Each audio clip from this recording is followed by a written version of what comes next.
We as unenlightened beings in the cycle of rebirth, taking rebirth in any one of the three realms of existence, take rebirth through a process, take continual rebirth again and again through a process which is described from one point of view as the 12 links of interdependent causality or co-origination, which are known as the Tendro Chunyi in Tibetan or the Paticca Samutpada in Sanskrit.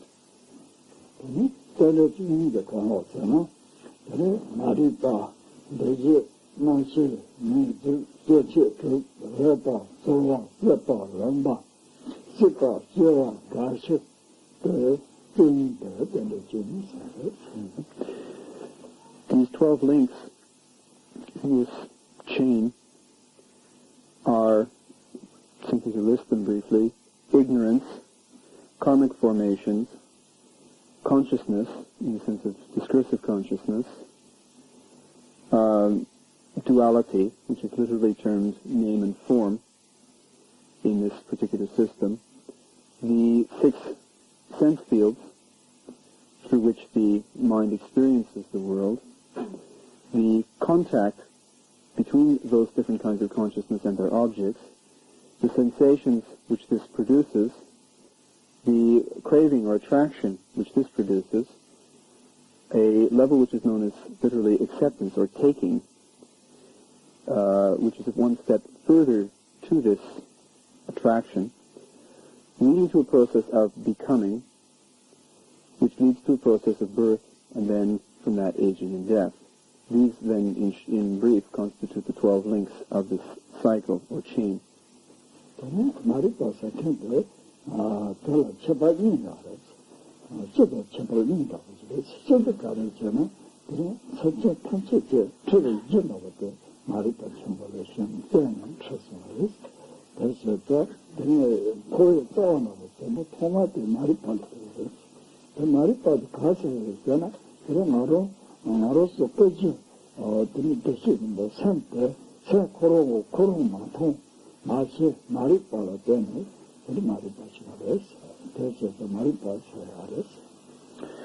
This term ignorance can be interpreted in at least 2 ways. There is a more fundamental sense to this word ignorance, or avidya, which is in its most fundamental sense the ignorance that is the basis for the whole process of samsara to develop in the first place.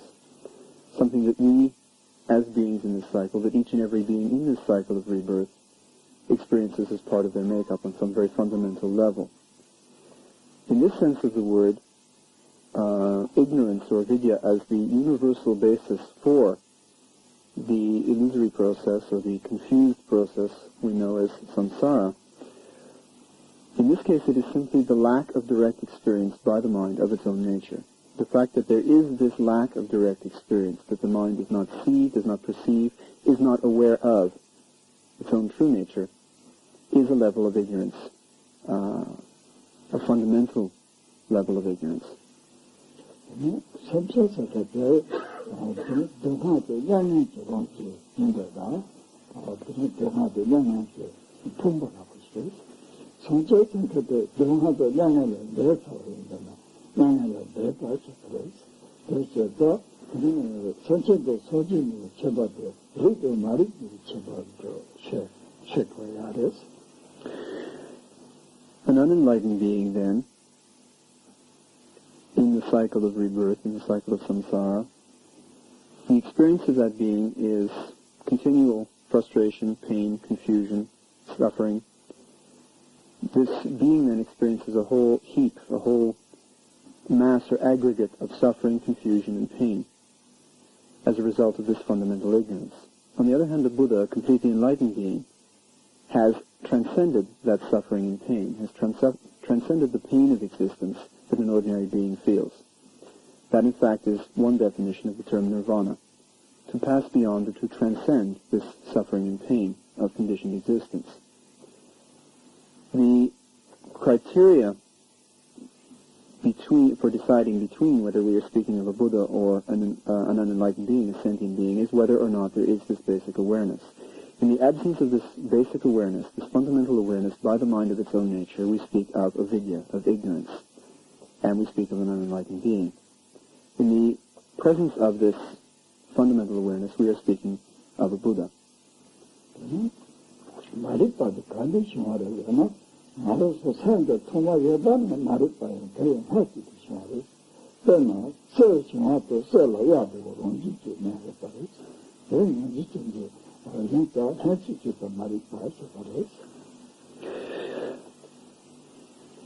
If we ask, where did this ignorance begin? Can we ascribe an origin to this ignorance? The only statement that we can make is that as long as there has been a mind experiencing, this mind has been experiencing through this ignorance. This ignorance has been part of that mind's experience. In this sense, we say that this fundamental level of ignorance is co-emergent with mind itself, co-emergent with consciousness itself.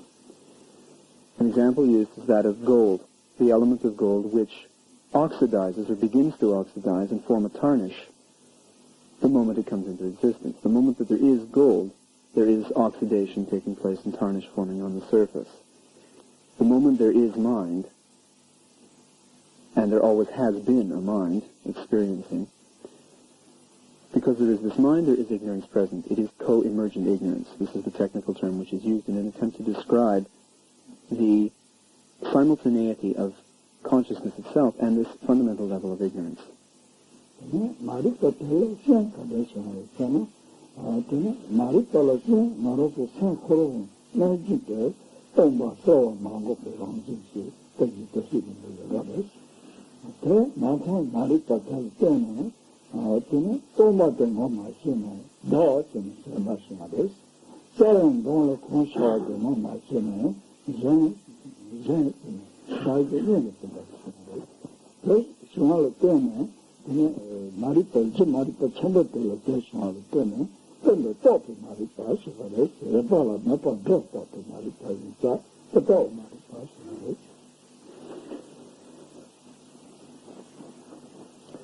Now, given that there is this fundamental ignorance constantly, that there always has been this fundamental ignorance, what further complications has this led to? What fault has arisen due to this ignorance?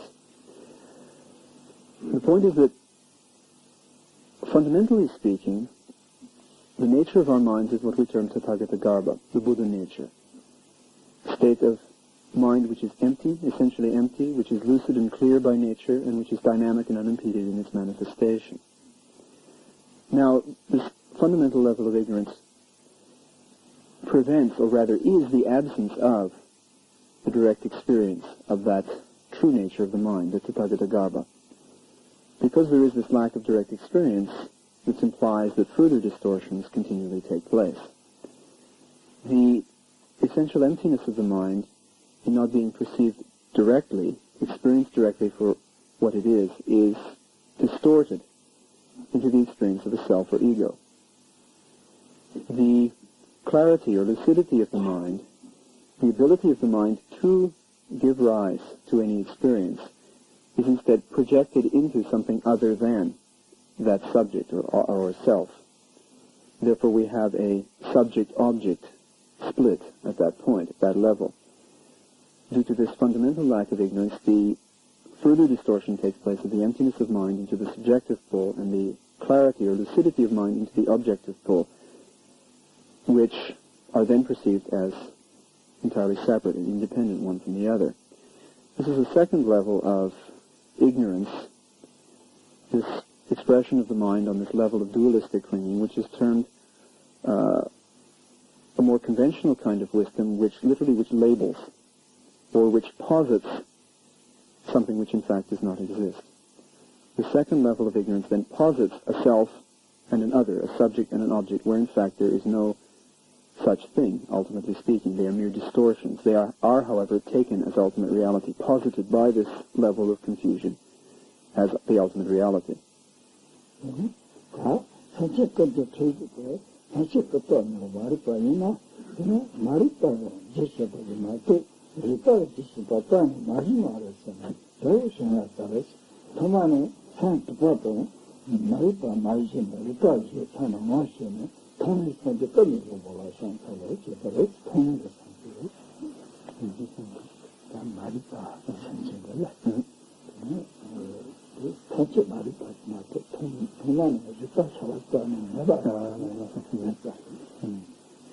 Now, if one goes on to say from here, does that mean that because this ignorance has always been the case, has always been in operation, because there always have been sentient beings experiencing this confusion, is that the be-all and the end-all of the universe? Is that all there is? Does that mean, therefore, that this awareness, the fundamental awareness, never has been in operation, never has existed, we might say, or never has been on the scene? In fact, this is not the case. Just as there always has been ignorance of the true nature of mind, there always has been the true nature of mind and its direct experience. This is what is referred to as samantabhadra in some texts. The Buddha, the primordial Buddha, what is termed the primordial Buddha, or the state of Buddhahood which has always existed, which has literally existed from the very first. The implication being always has existed from beginningless time. And when one finds reference in these texts to I pay homage to Samantabhadra, the primordial Buddha, what this is acknowledging is the ongoing existence or the ongoing potential for this direct experience of the nature of mind, which always has been the case.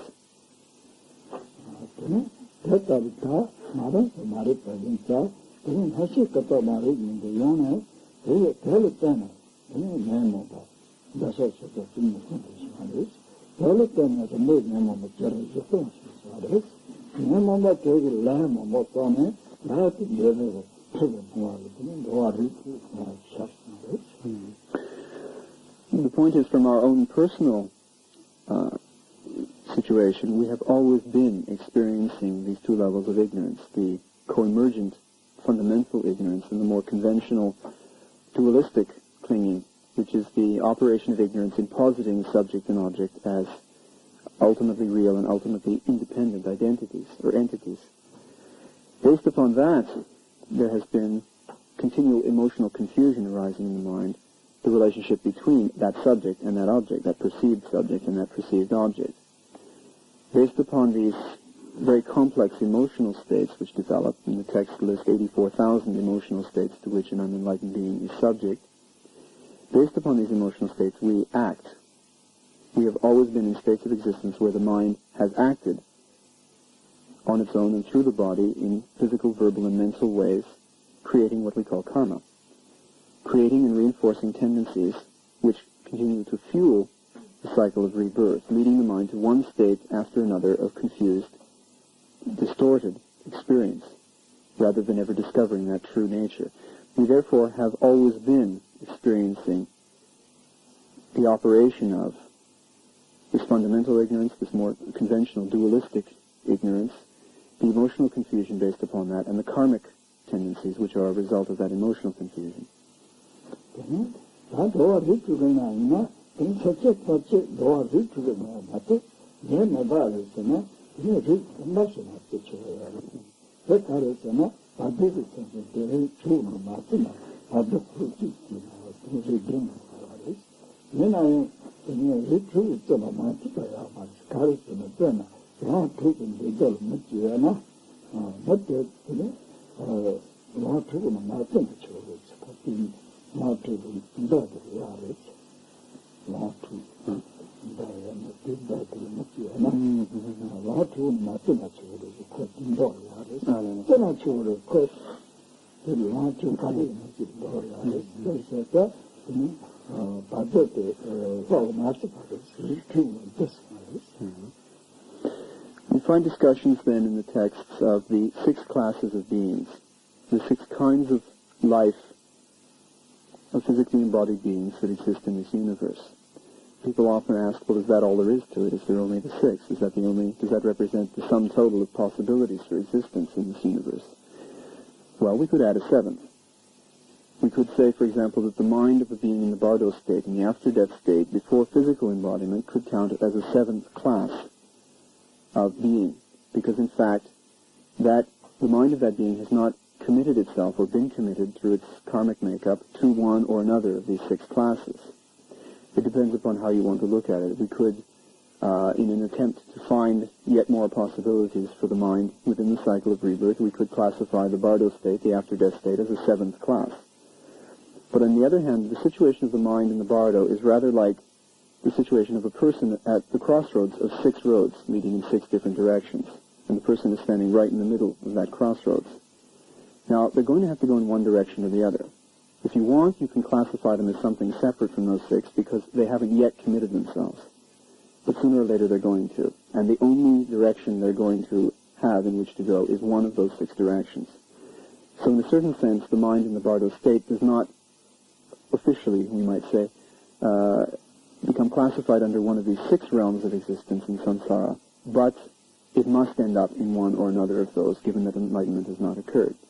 Therefore, there's no real point to discussing anything beyond these 6 possibilities.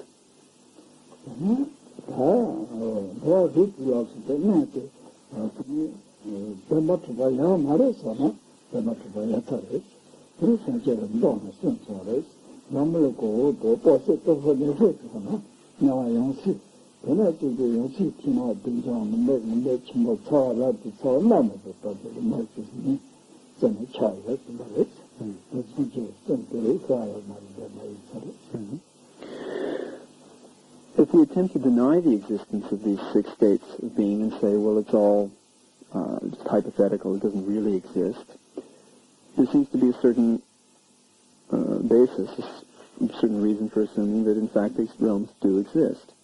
That when the Buddha described the regions of the hot hells, for example, as existing below the human realm, even giving very exact distances below the surface of the earth, at which the first of these hot hells existed, followed in successive order by the other 7 of the 8 hot hells, each one underneath the one before it, in a descending order.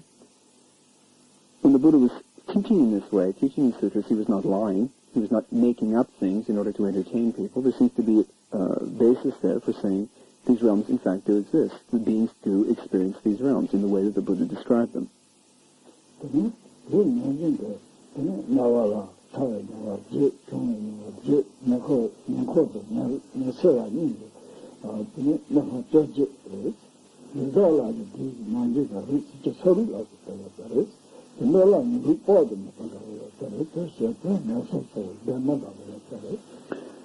It would seem then that these 3 lower realms of the hell realms, the preta realms, and the animal realms are not figments of someone's imagination. That in describing the 8 hot hells, the 8 cold hells, and the neighboring and occasional hells, the 18 hell realms, in describing the 36 classes of pretas, and describing the infinite variety of animal life, what is being referred to are actual states of existence that beings do experience.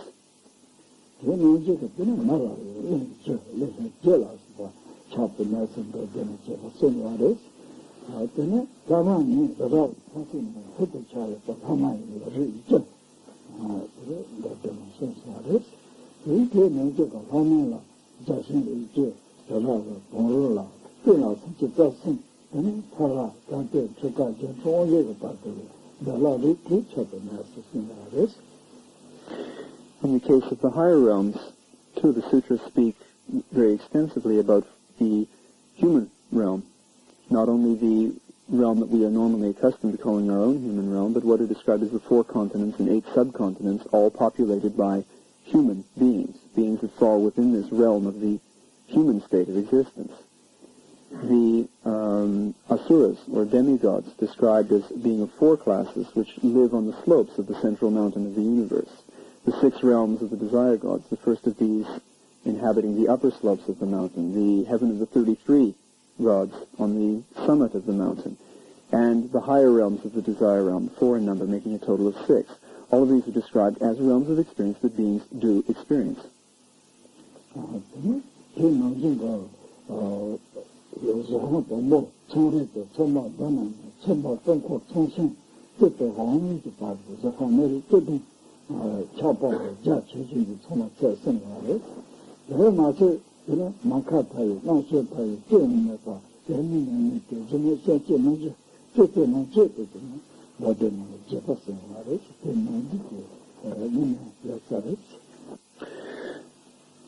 The texts go on further to describe what is known as the form realm, beyond this desire realm, which reaches from the lowest hell to the highest of these 6 realms of desire realm gods.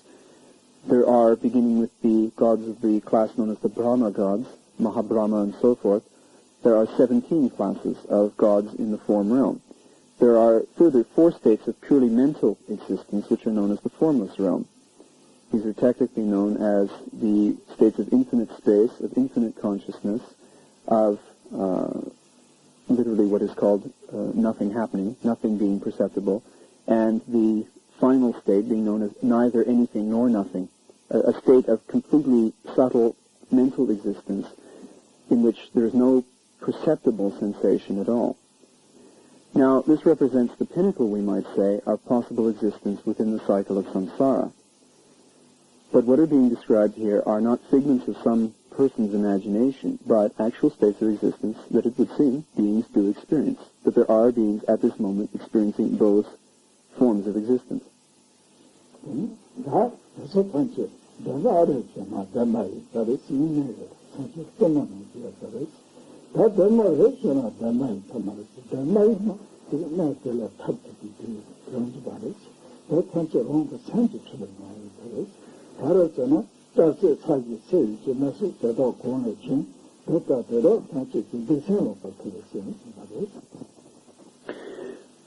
On the one hand, then, in discussing these lower and higher realms of samsara, we seem to be discussing things which are actually valid for the beings experiencing them.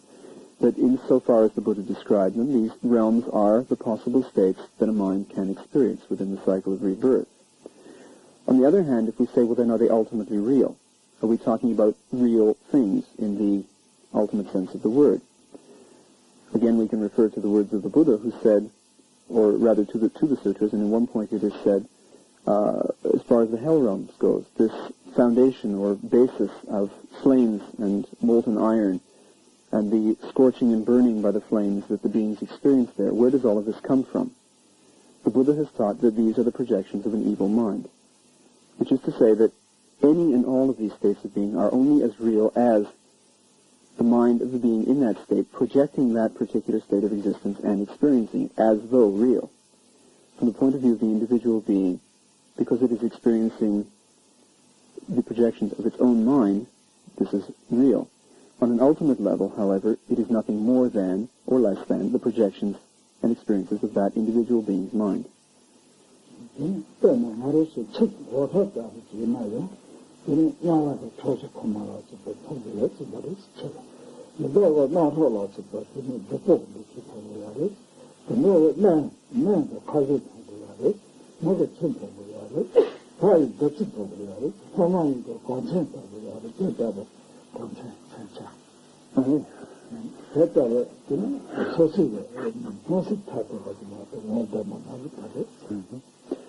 If we take something like water, the experience of water. In the human realm, we experience this substance we call water.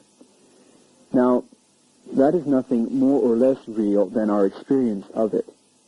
In the case of a hell being, that being would experience rather molten lead or molten iron, scorching and burning it.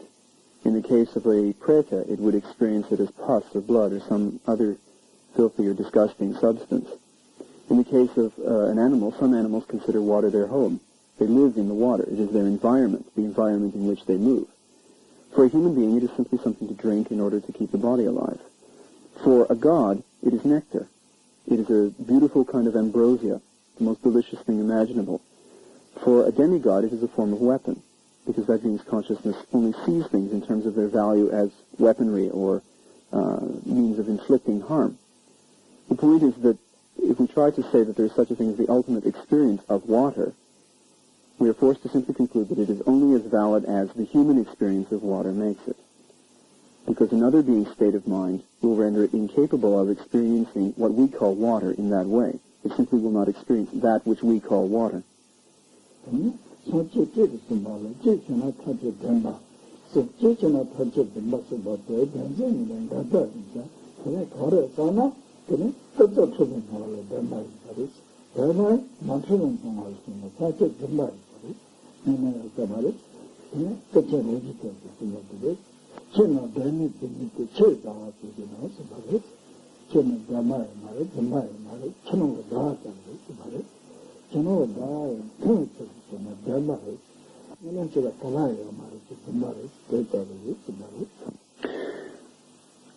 Must we then see a contradiction in the Buddha's teachings, where on the one hand he seemed to be saying everything is absolutely real, and on the other hand everything is absolutely false? This would seem to be contradictory. What we need to understand or take into consideration are the two levels of truth. That there is a perfect validity on a conventional level of what appears to be true for a given being or given beings in a particular situation. Now that is valid insofar as those beings experience it as being true. On the other hand, there is an ultimate level of truth in which all of this can be seen to be completely relative to those individual beings and their perception of that situation, and therefore nothing ultimately true. The third Karmapa, Rongshun Dorje, put it very succinctly in saying, existence, experience, phenomena are not real or false. They are like the reflection of the moon in water. Which is to say, if you see the reflection of the moon in water, there's something there.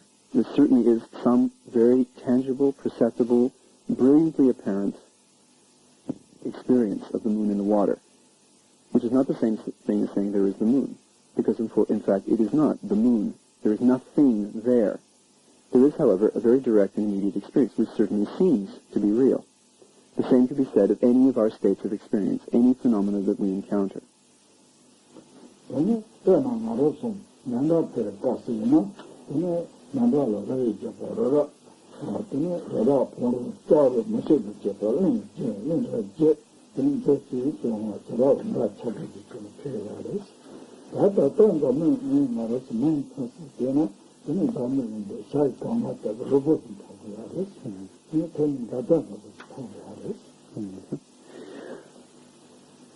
During the offering of the mandala, the third of the foundation preliminary practices of the Ngondro, there is this cosmology then which is described of the universe, of a world system with an enormous mountain, Mount Sumeru, in the center, with 4 stages forming the basis, with the realm of the gods on the summit, with the 4 continents and the ocean surrounding it, the 7 rings of mountains and so forth. A very beautiful, very symmetric world system which is described in all of its glory, in all of its beauty, in all of its splendor, which is offered mentally.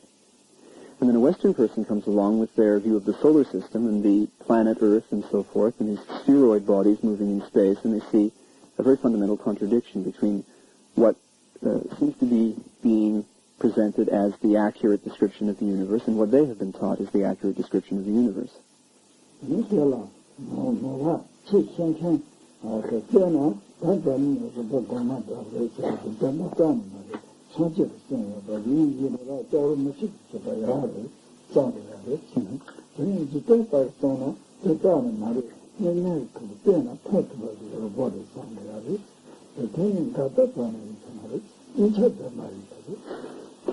Someone who is leaning far more towards the Buddhist presentation, who is steeped in Buddhist practice or Buddhist cosmology, would say on the one hand, well, all this talk of spheroid bodies is rubbish. The Buddha himself described the universe as a mountain with 4 continents in this ocean around it and these rings of mountains and so forth, and that's the way it is.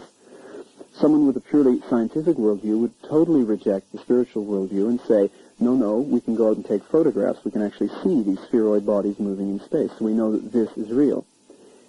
But it doesn't seem to be a case here of one being real and the other being unreal, one being right and the other being wrong. In a certain sense, they are both right.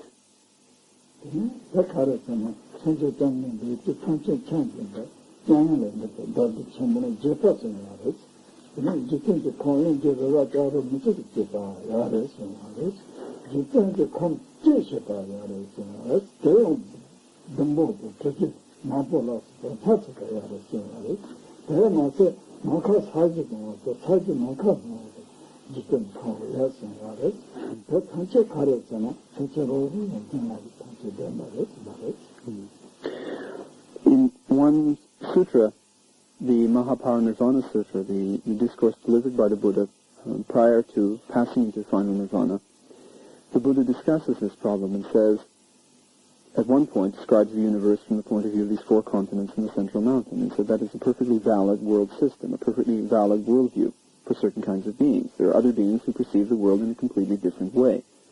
And he goes on to describe in this particular presentation the different shapes, the different configurations of these planets or realms or spheres in which these beings find themselves. At one point even describing a realm where beings experience heaven as earth and earth as heaven, being completely topsy-turvy, and for them that being completely normal. The point the Buddha said was that as far as those beings in that realm are concerned, their worldview is right. Their worldview is completely true, because all that they perceive as a projection of their collective karma is that view. That is what they see.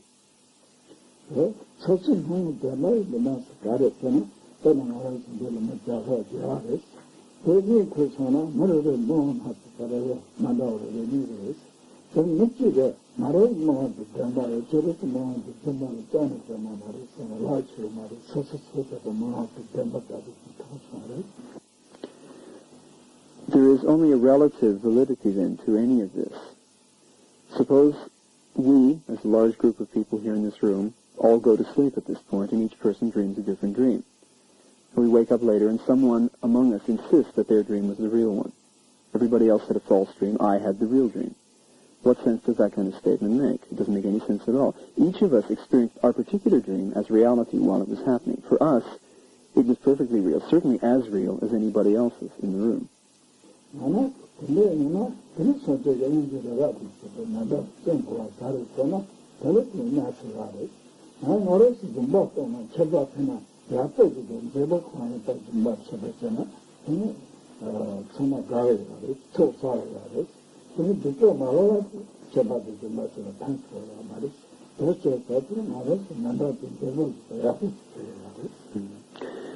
One would then perhaps say, why did the Buddha feel compelled then to present this world system of 4 continents and a central mountain and so forth?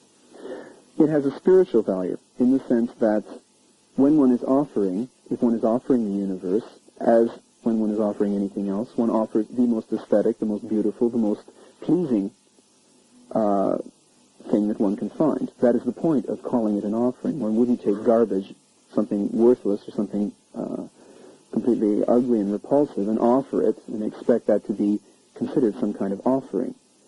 The sense of offering, of honoring or worshipping something conceived of as higher than oneself, involves getting the very best that one can. In conceiving of the universe as an offering, one conceives of it in the most symmetrical, balanced, aesthetic way possible. This was the reason for presenting this particular kind of cosmology then, to present this kind of picture of the universe as the perfect gift, the perfect offering that could be made.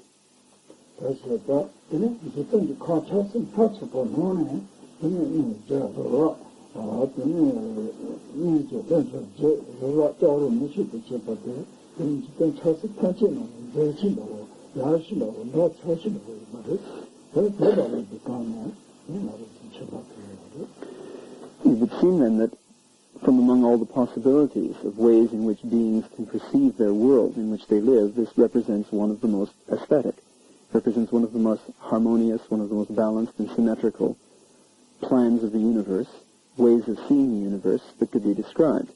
That is why it is used as a basis for the mandala offering.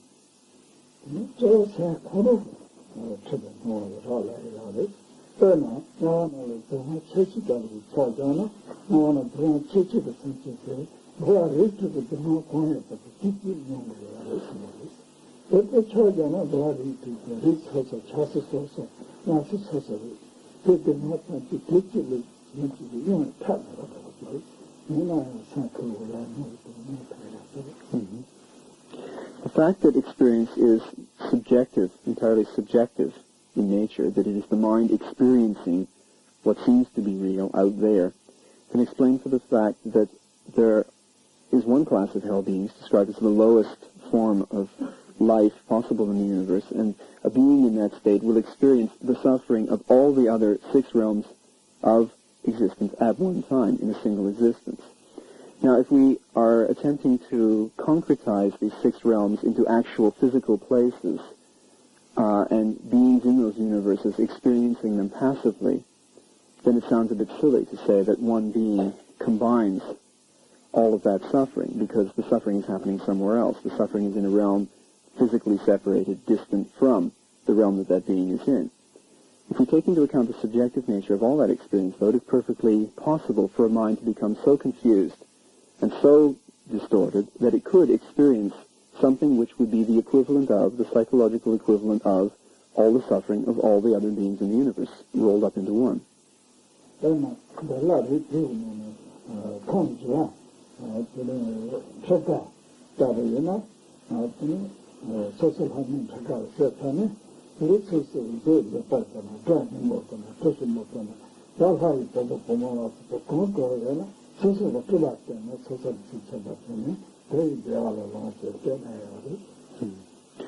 In one of the realms of the desire realm gods, the realm which is known as Trulga in Tibetan, this term literally means to enjoy an emanation, to emanate and enjoy.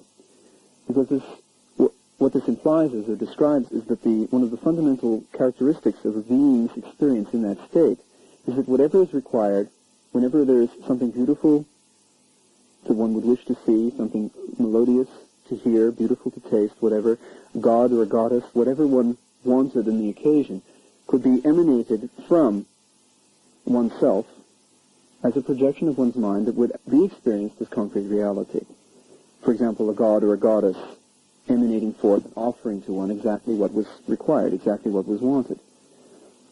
But that is a state of subjective experience. It emanates from the mind of that being and is perceived as something outside, which is then enjoyed.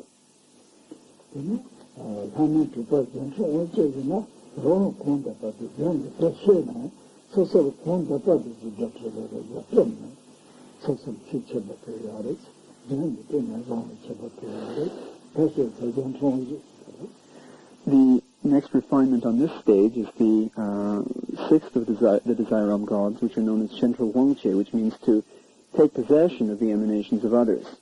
At this state, it is not even necessary to go to the trouble of emanating them oneself. Others do the job for one, and one is free to enjoy the emanations of others.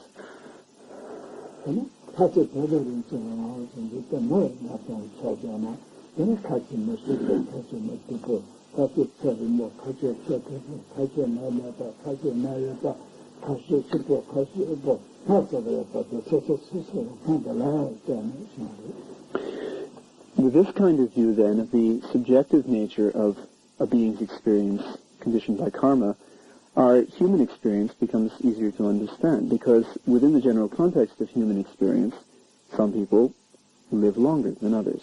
Some are happier than others. Some are richer than others. Some are healthier than others. Some have more of a basic feeling of contentment and fulfillment than others. This spectrum of human experience can be explained then as the subjective manifestation of karmic tendencies in that individual being's mind, conditioning the way in which that being experiences the general context of the human realm.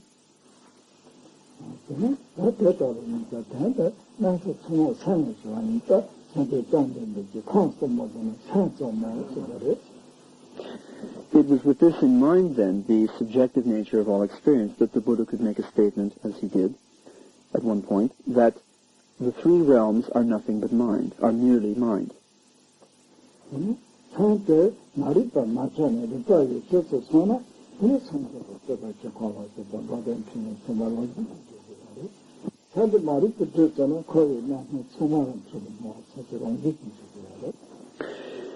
If the mind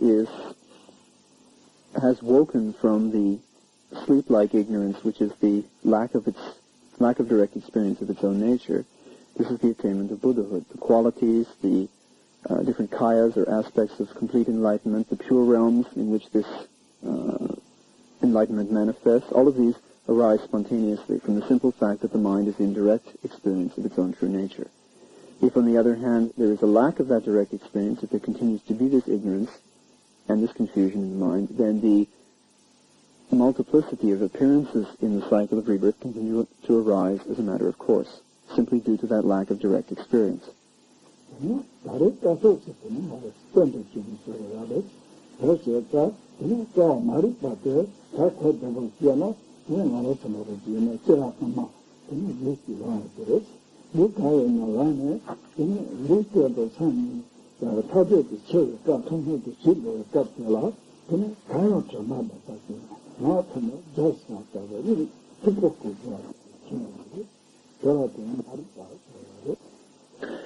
Today we're discussing most particularly these 12 links of interdependent coordination.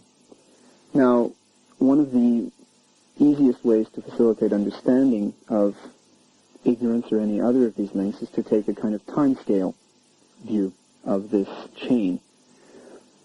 Given that we are who we are at this point in this human state of rebirth, at one point it would seem that our mind was in some state of physical embodiment previous to this one, at the end of which death occurred. The process of the separation of the mind from that particular physical body in a process we know commonly as death. The experience of death produces a kind of trauma or shock which plunges the mind into a state of unconsciousness for a short period following the moment of death. Now, this is one of the most obvious examples of or experiences of this fundamental ignorance. The mind at that point plunges into or resolves back into its most fundamental state of pre-conscious ignorance, where there is no conscious activity in the mind at all.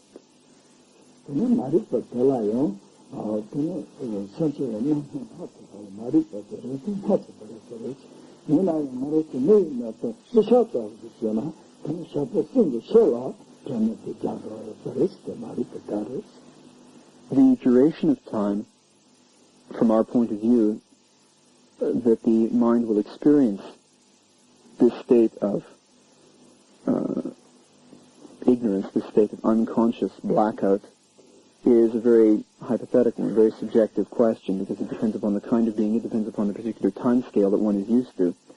In the case of human beings, however, this is held to be following the death of a human being, roughly 3.5 human days. What we normally experience is at 3.5 days, during which time the mind of a human being, more or less, will be in this state of blackout. This is not to say this is an absolute, strictly applied rule of thumb. It is simply a general statement about the conditions of consciousness of a human being following death.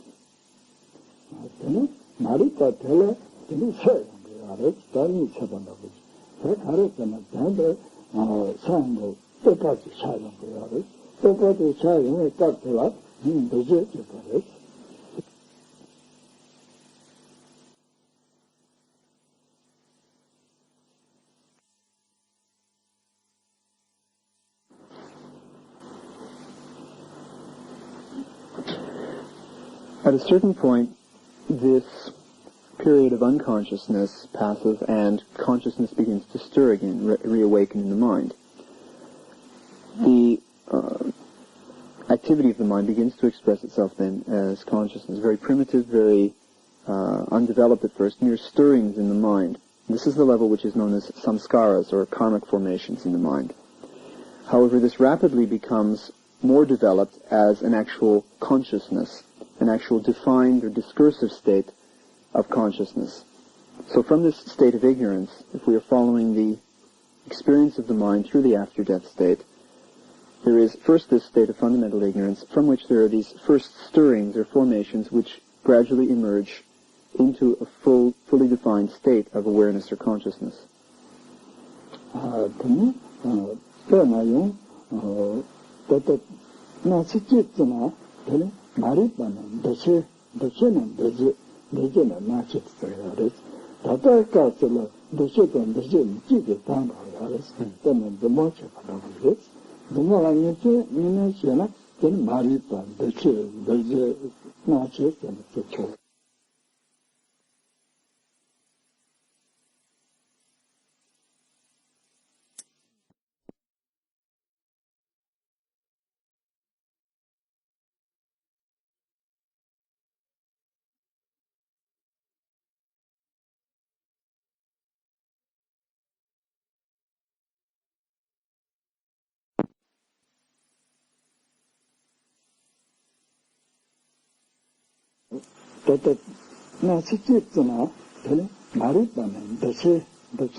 In some discussions, one finds a slightly more developed discussion, which draws in the concept of the level of experience we might term sensation in the mind. For example, in the discussion of the 5 skandhas, the skandha of sensation followed by formation or volition in the mind, followed by consciousness. So it might be possible to describe this in a little more detail and say, from ignorance the mind passes to a level of sensation, to a level of formation or volition, to a level of consciousness. At this point, though, the discussion is a moot point. It's a matter of semantics at this point. Rinpoche described the example of one's finger. There are 4 joints on the finger, and you can say that this represents, the bottom one represents ignorance, so the second joint represents, the second knuckle represents this level of sensation or perception, and then volition, and then consciousness, and so forth. Or you can just say it's a finger and describe the whole thing in one shot. We're speaking about a spectrum of experience, and how much we want to split it up depends upon how inclined we are to nitpicking or simply describing a broad spectrum of experience. In the case of the discussion of the 12 nidanas, the 12 links of this chain, this level of sensation, perception, is lumped into that of formations in the mind, formations of volition in the mind, these first stirrings of consciousness. This general term refers to the whole process of passing through these different levels of perception, gradually becoming coarser and more defined.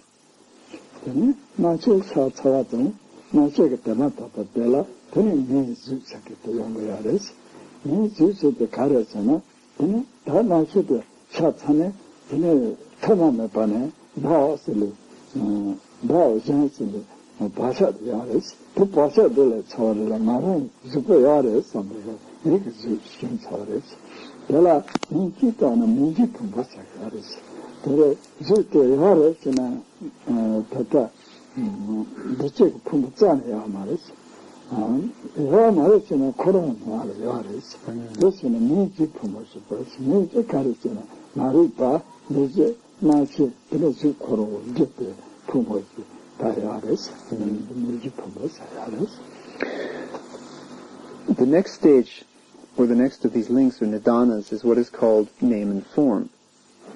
Now, what this refers to in the experience of the mind is the emergence of the, on a conscious level, of the fundamental assumption of the self, which always has been in operation and which has, during this period of unconsciousness, been present in a latent form, a latent pre-conscious way. It now emerges as conscious experience, and the mind thinks, I am.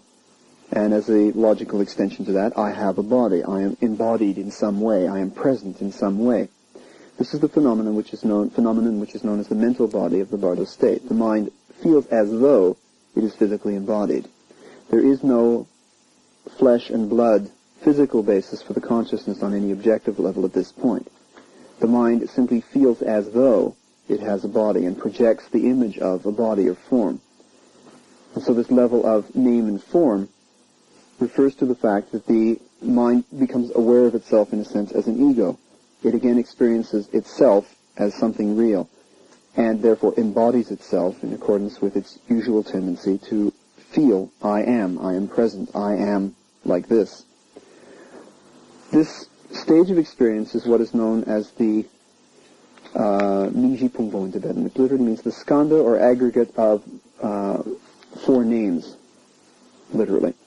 What this refers to is that these 4 stages of ignorance, of formation or stirring, of consciousness, and of actual form or embodiment have taken place.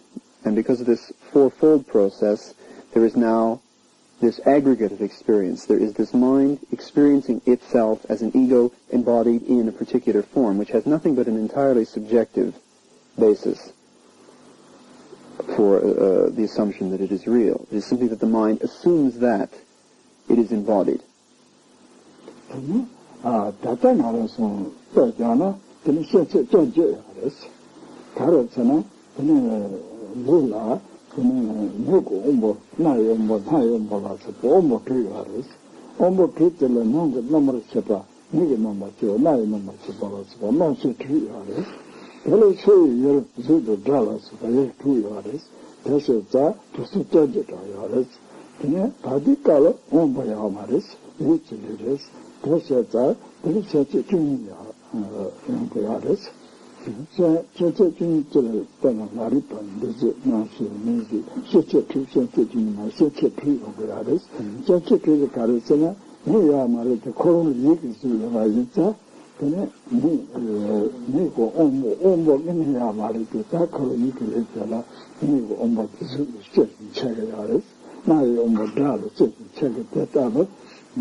The next level, the next link or nidana in this chain is what is termed the 6 sense fields, or the 6 ayatanas. Now, this particular term is sometimes used in describing our present state of physical embodiment and the way we perceive the world. One can break our experience down into 18 elements, 6 senses, each of which is composed of or requires the operation of 3 elements in order for it to be a complete perceptual situation.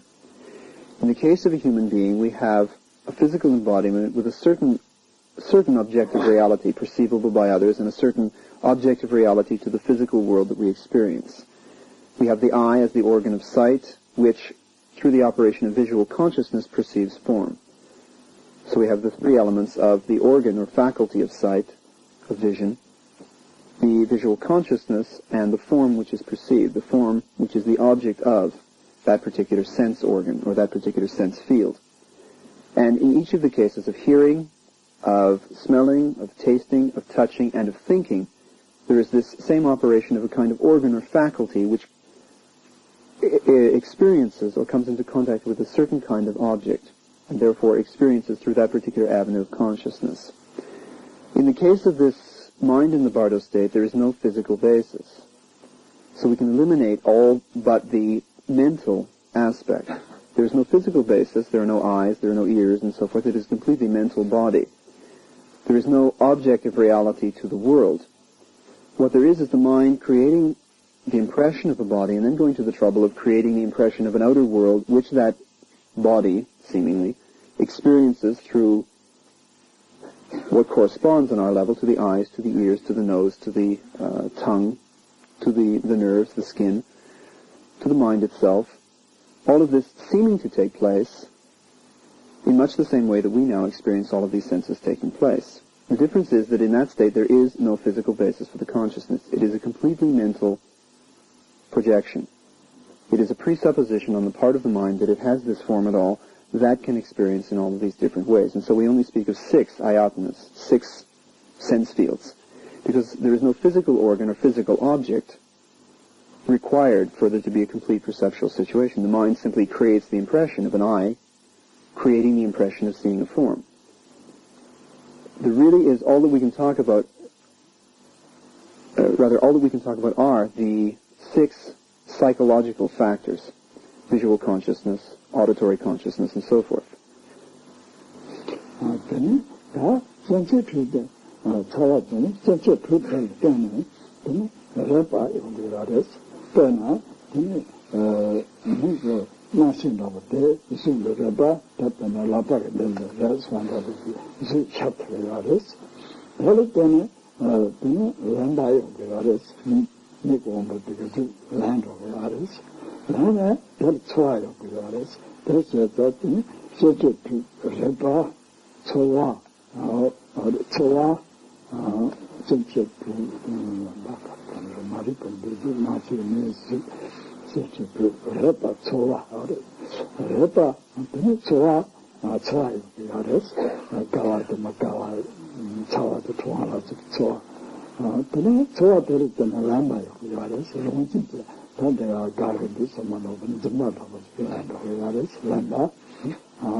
Once there is this frame of reference, then, where the mind is projecting this impression of a body and projecting this impression of a world which that body is experiencing, even though there is no physical basis, once there are these 6 sense fields, these 6 avenues of consciousness, then the next stage is the actual contact between any one or all of those avenues of consciousness and their respective objects. The word which is used, rekpa in Tibetan, literally means to touch, means contact. In the same way that when we touch something with our finger, we make contact with it. We touch it, touch upon it. In this way, the sense faculties or avenues of consciousness in the bardo state make contact with their respective objects, which at this point are nothing but the projection of mind anyway. The mind projects an object and then seems to make contact with it. From the point of view of the mind, this is something outside which it is reaching out and touching or making contact with through any one of the avenues of consciousness. What happens because of that contact is that a certain sensation is produced. The next step in the spectrum is that the mind perceives that object as something either agreeable or disagreeable, pleasant or unpleasant, hot, cold, whatever. There's a certain kind of sensation. Based upon that, there is a kind of grasping or acceptance of the situation as being real. There is a certain feeling towards that agreeable or disagreeable situation, object, which is perceived as being out there and with which contact is being perceived as being made. Then there is a stage which is known as actual grasping, of actually seizing the situation, a total acceptance of, yes, this is the case, I like that or I want that. In the case of a person, for example, they see a fruit. First there is the organ of sight and that avenue of consciousness that makes contact with that particular object. Then there is a sensation based upon that. Perhaps the fruit looks good to eat. Then there is more of an acceptance of the situation. Yes, that fruit is good to eat. And then there is, yes, I want to eat that fruit, and the fruit is taken up. So there is this spectrum that the mind experiences in the bardo state.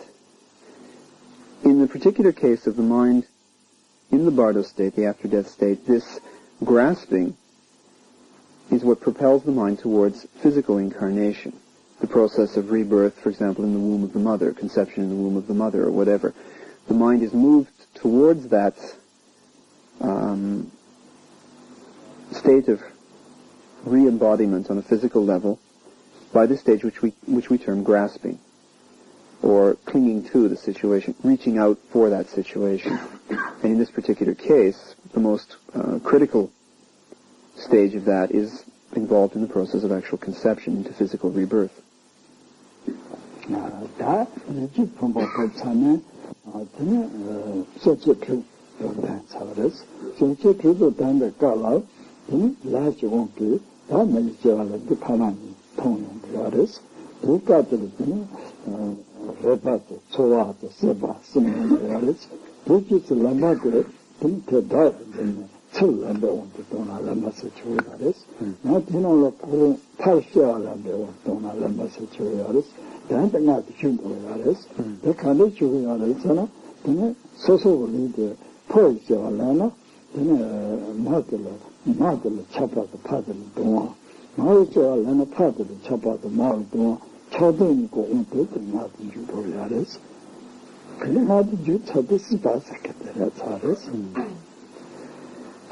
In the case of the consciousness in the bardo state, this mental body, which is the result of this four-stage process from ignorance through stirring or formation in the mind to consciousness to embodiment on a mental level, the mind then goes through this process of expressing itself in different avenues of consciousness which make contact with their respective objects, based upon which sensations are perceived, based upon which there is an acceptance of that situation as something real, based upon which there's a kind of craving, a kind of clinging to that situation, grasping. To take a very prosaic, very obvious example, it's like reaching out and grasping something that one wants. If one wants to take something, one reaches out and grabs it, grasps it. In the same way, the mind begins to take hold of situations. It begins to seize situations. And this is the psychological factor which is predominant in the taking of physical rebirth, in the case of a human being, in the womb of the future mother. Now, we could think of this grasping in a sense of the mind reaching out for the situation, or we could think of it as a force that propels the mind towards the situation. Depending on how we look at it, the practical result is that the mind incarnates in the womb in a physical basis. The person is, or that mind is conceived as a human being, in the case of the hypothetical example we're using of a human being. Now, as part of that process of grasping, of the mind moving towards that state of physical incarnation, there is an emotional reaction towards the parents. The nature of the bardo experience, of the after-death experience, is such that the mind has some kind of unconscious, or rather uncontrollable premonition of birth taking place, physical birth taking place. In the case of a mind that will take rebirth as a human being, there is the experience of the mother and father in sexual union, as though the mind were actually seeing them, were actually witness to the sexual act. As the mind draws towards that point, that moment of conception, there is an emotional reaction towards the parents. If the karmic makeup of the person is such that the mind will take rebirth in a male body, as a male child, the reaction will be one of attraction towards the female parent and aversion towards the male parent, as part of the conception process. It is the emotional charge, we might say, of a male rebirth. In the case of a female rebirth, a female child, the emotional charge will be completely the opposite. There will be attraction towards the male parent and aversion to the female parent. Regardless of which of these two cases applies, there is this emotional charge, which is part of this grasping process as the mind is propelled towards, or if we look at it another way, grasps, moves towards that conception.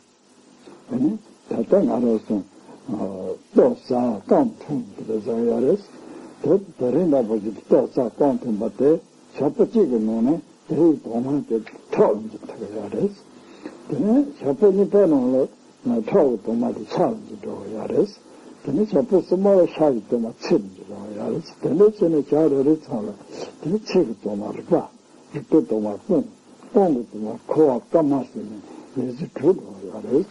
근데 이제 근데 깔을 코아 까마가 도마들이 이런 거도 말이지. 다 저거 찾을 깔을 이제 부탁해도 근데 다다 민기 통과했대. 실제로 되고 선택도 기통 도마 예술가 대신 고연의 시대로 알았어. This process of conception, in the case of a human being in the womb, is the next nidana, which is known as becoming, taking birth. Now, in the case of a human organism, there is a process of assimilation when we take in nourishment. When we ingest food or drink as a means of nourishing the body, there is a sevenfold process of assimilation which is described as taking place over 7 days, over a period of 1 week, each stage taking 24 hours. The nutritive essence of the food and drink first being taken into the bloodstream during the first 24 hours. And from there, the essence passing into the muscle tissue, the flesh of the body, over the next 24 hours. From there into the adipose tissue, the fat and cartilage, over the next 24 hours. From there into the bone tissue. From there into the marrow tissue.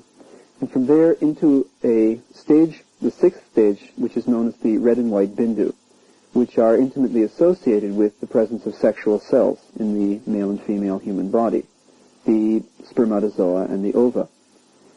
The 7th stage of refinement produces a very subtle essence which pervades the entire body, which contributes to the healthy glow of a healthy organism, a healthy physical organism, and contributes to psychological and physical experiences of happiness, well-being, contentment, and so forth. Now, in the case of conception, it is this 6th stage which is most significant, because it is at this 6th stage that the sexual cells of the mother's and father's bodies are produced, the union of which provides the physical basis for that consciousness in the after-death state. So the process of conception, then, is this mental embodiment, this mind in the after-death state embodying itself in this compulsive way, actually uniting with, in some manner, the physical bases for physical embodiment, that is to say, the sperm and the egg, the ovum being fertilized by the father's spermatozoa. There is not simply this physical basis, however. There is, in order for there to be complete conception, the element of this mental state of embodiment, which is propelled by or moves towards the state of physical embodiment. When all of these come together, we have a human being. We have a being, a mind that has taken physical birth into the human realm.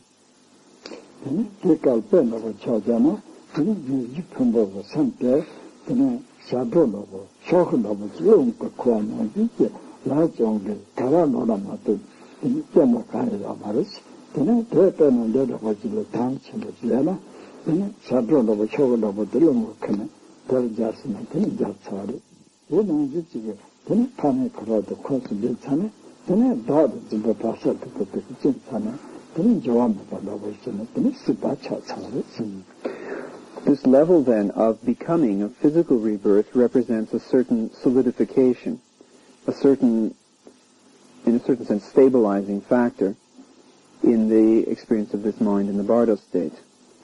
The mind in the bardo state is like a feather or a piece of paper in the wind, blowing hither and yon without any pattern to it, a completely chaotic state, completely helpless state, just like a feather in the wind being blown wherever the wind happens to blow, with no control over the situation. Now, at a certain point, it is possible that that feather, or that scrap of paper in its travels, is pushed against glue or mud, something to which it sticks, and it remains there for a while.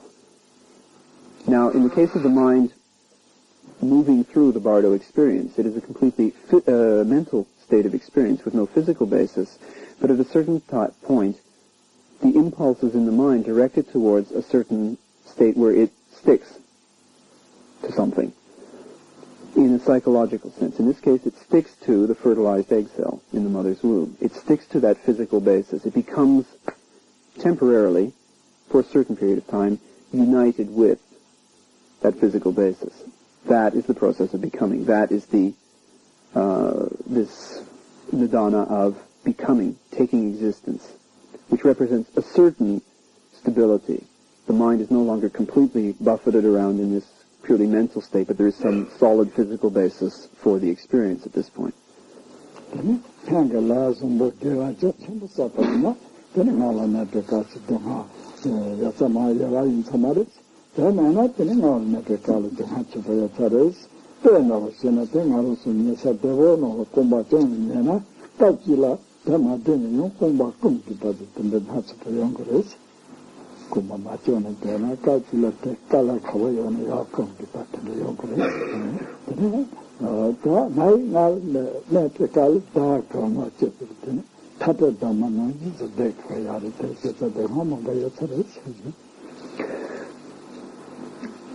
In the case of a being whose mind enjoys the experiences of predominantly positive karmic makeup, the experience of gestation in the womb, the growth of the fetus, and physical birth may not be a painful experience at all. It's quite possible it will be a very pleasant one for the fetus during its stages of development. The tendency is, however, for the fetus to experience a great deal of pain and suffering simply by the restrictions imposed upon it by the womb environment, simply by that process itself. We can appreciate in the last states of pregnancy what a fetus must feel like being cramped, being unable to move. It is just as though we were in a position where we are accustomed to being able to stretch our legs out when crossing them becomes tiresome, and then drawing them in again when stretching them out becomes tiresome, and then we're suddenly bound up and unable to move a bit. We know what that would feel like. In a certain sense, then, we can sympathize with the fetus in the womb experiencing that for a number of months, that inability to move at all during the later states of pregnancy.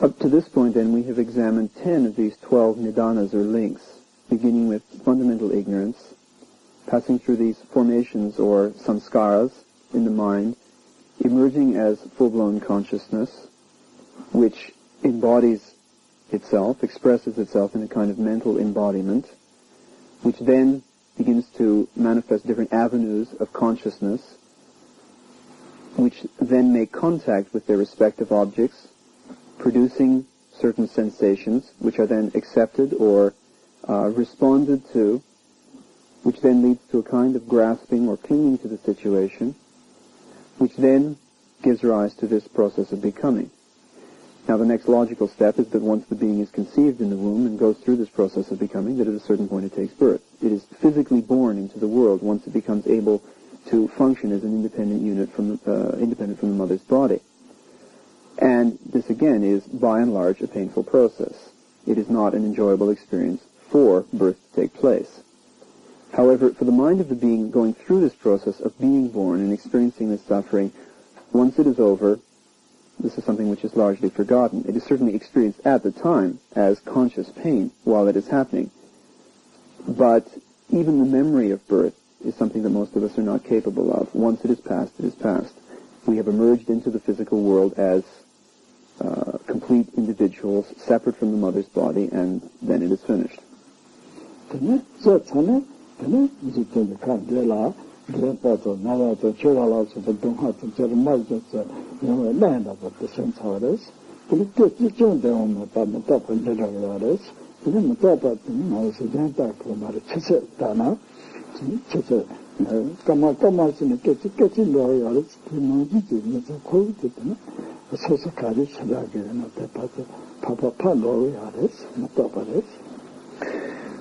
Now, what is implied by birth taking place is that many other processes come into being at that point. One begins to age. Not in the sense of getting old in the ordinary term, but aging from the moment of birth. There is the process of sickness, that the body goes through many different states of imbalance and disease and so forth in this life, all kinds of physical and mental pain which develop. All of these due to the fact that birth has occurred, that the being has emerged as a fully blown individual into a physical world in which that being goes through its life experiencing these different processes of aging, of disease, of illness, of injury, and so forth, towards, inevitably, death. In order to understand the relentless, moment-by-moment nature of this process, we don't need to look further than our wristwatch. We can just look at the hands sweeping around the dial, 1 second after another, relentlessly, and there's no way anyone can stop that.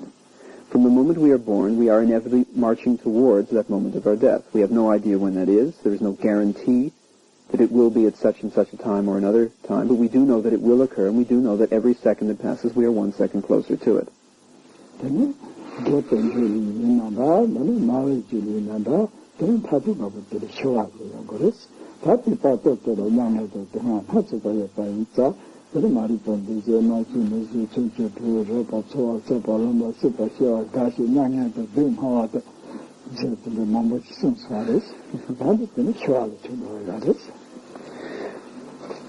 Regardless of whether old age is the ultimate cause of one's death, or whether it is an accident or a disease, sooner or later one does die.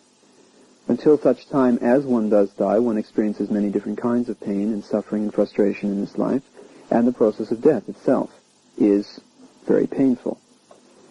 And so in describing this cycle of the 12 links, the Buddha spoke very much of the pain and suffering as part of this 12th nidana. We've seen this progression from fundamental ignorance through samskaras or formations in the mind, the stirrings of consciousness, leading to full-blown discursive consciousness, leading to a sense of embodiment, though on a purely mental or subjective level.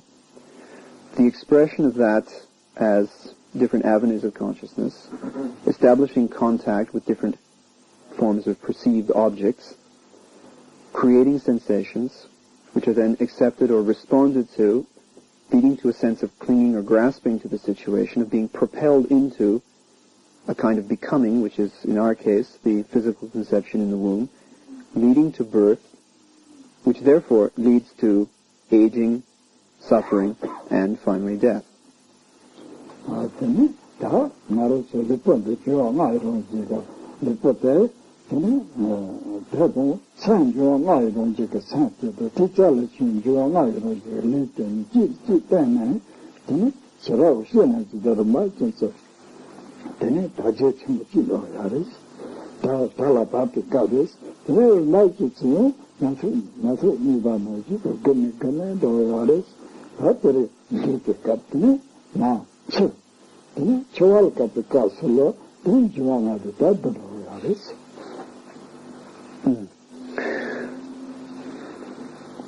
Our experience during this whole life, from conception and birth to death, then, is a process in which the mind, which embodies what are termed the 5 elements of our experience, earth, water, fire, air, and space, which embodies in its own nature these 5 elements, expresses itself through a physical level, which is again composed of these 5 elements, in relationship to a world which is composed of these 5 elements. Now, the development of mind and body, there's a parallelism here, where the conscious experience of the individual and the physical experience of the individual experience or undergo a kind of growth, a kind of development in the early part of the life, which is like a flower growing until it finally blooms and opens up and is at the absolute peak of its beauty, of its vitality. And this is young adulthood, when the physical organism becomes full-blown with all of its powers, all of its faculties, with the consciousness and intelligence at its finest, and then immediately there begins a decline. There is a peak moment, just as there is when the flower opens, and then the flower begins to wither and becomes old and dried up. In the same way, the human individual begins with all of this force and vitality, growing, expanding, developing, becoming more and more sophisticated, up to a certain peak point, following which there is gradual degeneration and decrepitude setting in, until finally death occurs. When death occurs, it is a process of these 5 elements being absorbed one back into the other. It is a dissolution process of all that went before. 단지와 되는 가로 사이콘 칠라탄데 가서 그 나다다데 좀 제이콘 나라탄데 가서라 되는 다다 청 프로드 청 다도 청 프로드 쳐왔다데 좀 되네 나 같은데 가서 맞지 뭐 되네 저는 했지 단지 쳐서 왔다고 되네 만카라던데 가서 되네 만카반 사이즈도 안 들는데 쳐서 잡았다. 다 된다고 저는 틀을 맞았을 때네 탈 때네 요 말이 빨라탄다고 야랬어. 전에도 잘하고 야랬어. 다 들었는데 좀 좋다랬어. The process of dissolution is one in which the element of earth first dissolves and is absorbed into the element of water, the next most subtle element. From the subjective point of view of the dying person, the experience is of an intense pressure, a crushing pressure, as though a heavy load of earth or a huge mountain were pressing down upon the person's body. This is their own subjective experience of this stage. Following this, the element of water dissolves and is absorbed into the next most subtle element, that of fire, during which time the subjective experience of the person is that of drowning, of being inundated or flooded. Following this, the fire element dissolves and is absorbed into the air element, during which time the person experiences an intense burning sensation, as though they and the entire world were being consumed in flames. Following this, the air element dissolves into space, during which time the person's consciousness feels as though it were absorbed or caught in a huge windstorm, a hurricane. And following this, the element of space dissolves into consciousness itself, following which there is this blackout at the moment of death, where the mind is resolved back into its most fundamental level of ignorance. And at this point we have come full circle. We have exhausted the 12 links and returned to the first.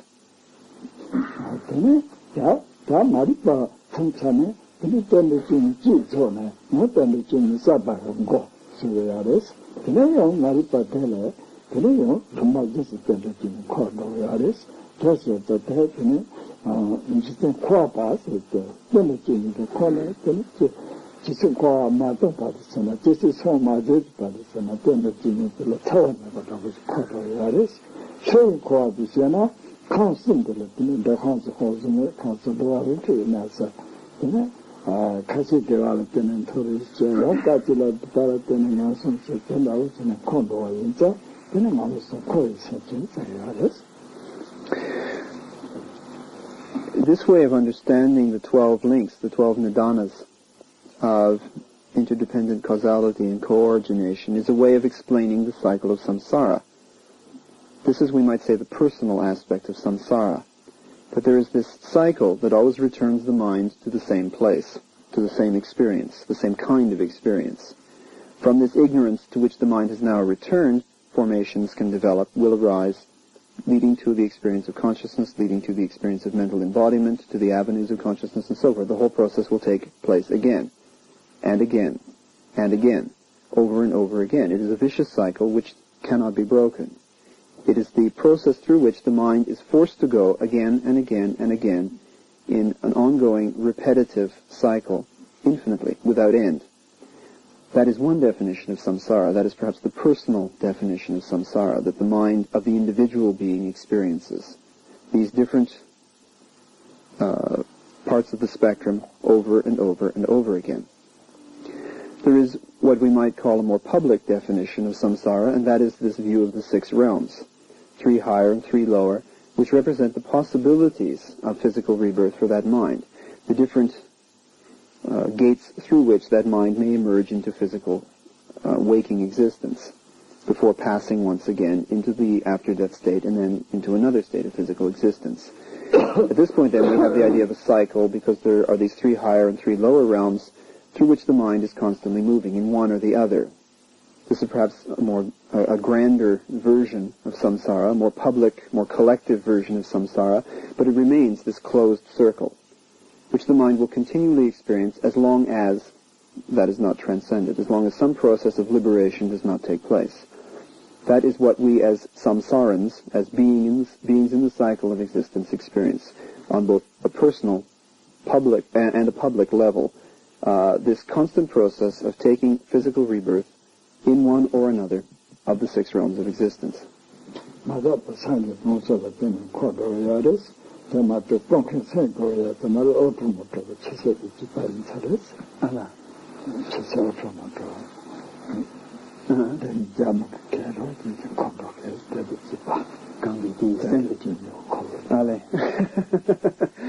It's worth noting that these 12 nidanas represent a process which is self-perpetuating. You don't have to wind it up the way you do a watch. It just happens by itself, one stage following the other.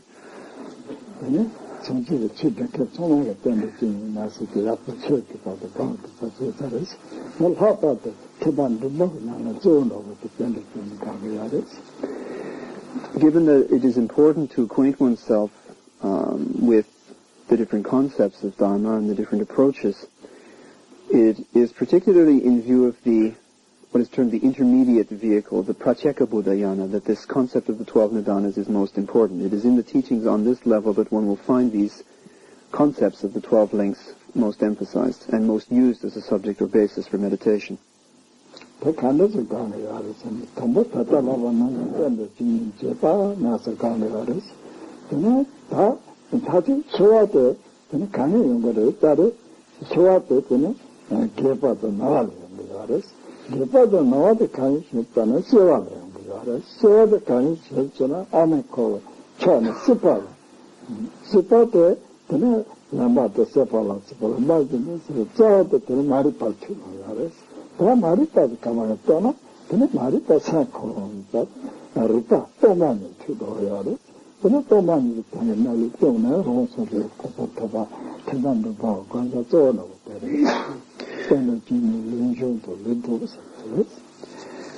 The way this is used in actual practice is by following the process through in its normal progression and then reversing the trend. First of all, one would examine in meditation just the kind of progression that we've been examining today, beginning with the first element of ignorance and following through to the ultimate result of that process, which is the death of the physically incarnate individual. But at that point, one reverses the trend and says, well, fine, given that death has occurred or will occur as an inevitable result of this process, where does that come from? Why is death necessary? Death is necessary because aging and sickness take place. Why do aging and sickness take place? Because physical birth took place. Why did physical birth take place? Because conception took place in the first place, the physical embodiment, the taking of physical existence. Why did that take place? And so forth, working backwards until one comes to the cause of this whole mess, this whole cycle, fundamental ignorance. Where did that come from? That arises from the mind. What is the nature of mind? And at that point, ideally, the individual practicing on this level of the intermediate vehicle will absorb their awareness not in a state of fundamental ignorance, but passing beyond that to an awareness of emptiness, the emptiness of mind, the emptiness of the self, and so forth, and arriving at the at least partial state of enlightenment of a Pratyeka Buddha. Someone who arrives at that discovery through first working through this process of the 12 links and then working backwards, reversing the trend to arrive at the root of the whole problem and then cut through that root.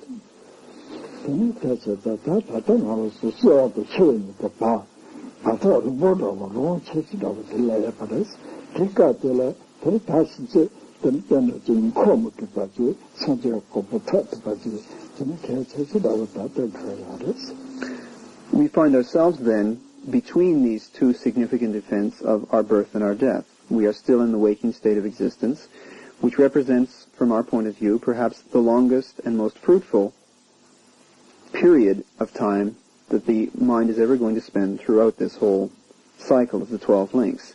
It is during this waking state of existence, while it lasts, between birth and death, that we have the opportunity to study and to practice the Buddha Dharma, to begin the process of liberating the mind from that whole vicious circle. That seems to be the most significant use to which that state can be put.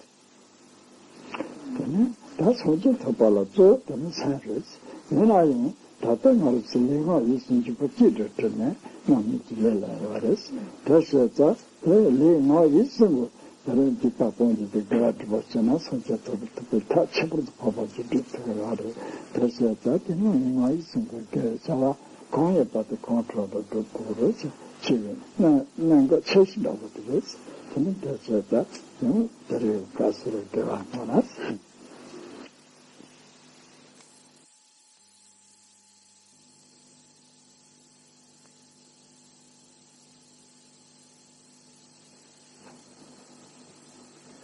While it is true that the attainment of enlightenment is a mental act, a mental experience, that it is the mind attaining enlightenment, on a very practical level, we have a physical body on the one hand, based upon which there is speech and communication possible. We therefore experience not only this mind, but a body and speech. These are the three faculties, the three levels upon which an individual operates. Now, given that we have these tools, they can be used in an effective way. This means that the decisions in one's life to behave in certain ways, positively or negatively, will take place on three levels: physical, verbal, and mental. This means that the involvement in one's spiritual practice will take place on three levels: physical, verbal, and mental. So one's involvement in spiritual practice should not ignore the fact that while it is principally or primarily a mental process, physical and verbal practices and techniques and approaches form a very effective basis for that mental transformation. Perhaps on that note, then, we could simply conclude the afternoon session with the prayers for the dedication of the merit of this event. Dear